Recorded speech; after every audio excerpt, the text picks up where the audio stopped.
Bueno, ¿de qué manera podemos descolonizar el pensamiento contemporáneo de los pueblos originarios?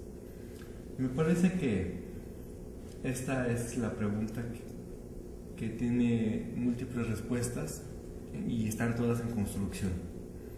Es decir, estamos en un momento en el que el desarrollo intelectual con una identidad originaria empieza a tener muchas propuestas diferentes.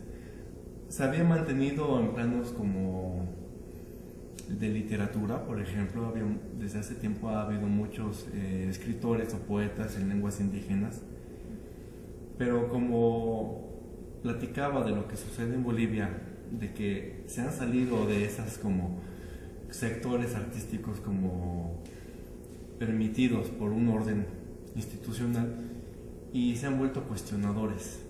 Cuestionan no solo las estructuras políticas, sino las estructuras culturales y simbólicas que en mi forma de pensar son el detonador de nuevas formas de interpretar las culturas. Entonces, la forma de descolonizar no solamente es política y económica, sino tiene que ser cultural o del pensamiento, mejor dicho, o al revés, no solo es del pensamiento, sino también implica el orden social.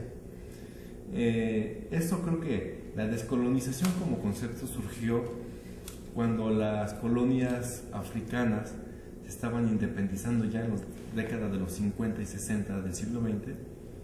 Se estaban descolonizando, por ejemplo, de Francia, y decían, no importa que el gobierno francés y sus instituciones y ejércitos se vayan, si nosotros seguimos pensando como franceses, decían los africanos. Y de hecho sus juzgados podías ver un africano con su peluca francesa, era algo así como impresionante, y reflejaba que a pesar de que no tengamos directamente ya una colonización política, podemos mantener una colonización en el pensamiento. Si lo aplicamos en un sentido intelectual, académico, podemos pensar que requerimos de una descolonización en el sentido de las categorías que nos han dominado durante tanto tiempo en nuestra formación académica y que necesitamos crear nuevas que se adapten a los sistemas de pensamiento, sistemas de conocimiento y de saber originarios. Es decir, ya no reproducir como una antropología clásica, que es interpretar la cultura pero desde afuera. Ahora no solo interpretarla, sino entenderla, reinterpretarla y a partir de ella construir las categorías necesarias para explicarla. Y me parece que en este sentido y en este seminario me parece que hay muchos elementos en el que dan como ese camino o muestran ese horizonte en el que las propias categorías de explicación ya no van a ser como el hábitus de Bourdieu o todas aquellas surgidas desde una concepción griega como el logos o la episteme, sino que van a salir desde un Maxtilistli náhuatl o una concepción maya o aymara o de las lenguas originarias, en el que desde su propia interpretación interna se van a gestar estas nuevas categorías y que gradualmente pueden ir generando un sistema de pensamiento articulado, y que ahí va a empezar, a mi forma de ver, una descolonización intelectual, es decir, una nueva creación intelectual desde el interior de los pueblos originarios.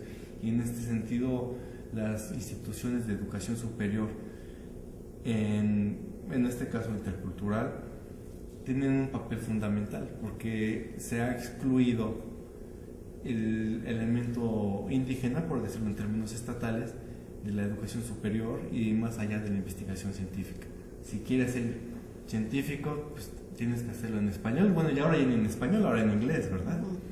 Entonces, los elementos de identidad a la par de un desarrollo intelectual, pues van a generar nuevos elementos en el que podemos empezar a hablar de una descolonización en el ámbito intelectual.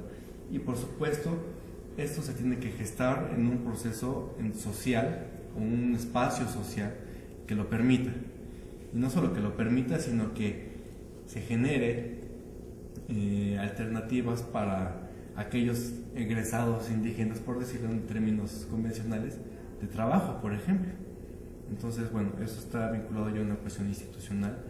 Entonces no es un proceso como dado, sino que se tiene que ir gestando a la par de una transformación democrática y social. Entonces, esa es la descolonización en mi forma de pensar, y creo que tiene muchas aristas y al mismo tiempo muchas posibilidades. Así como están los obstáculos, la diversidad lingüística y cultural del continente le da un acervo de donde nutrirse impresionante. Entonces, me parece que el siglo XXI será un siglo que vamos a ver muchos elementos de transformación en este sentido.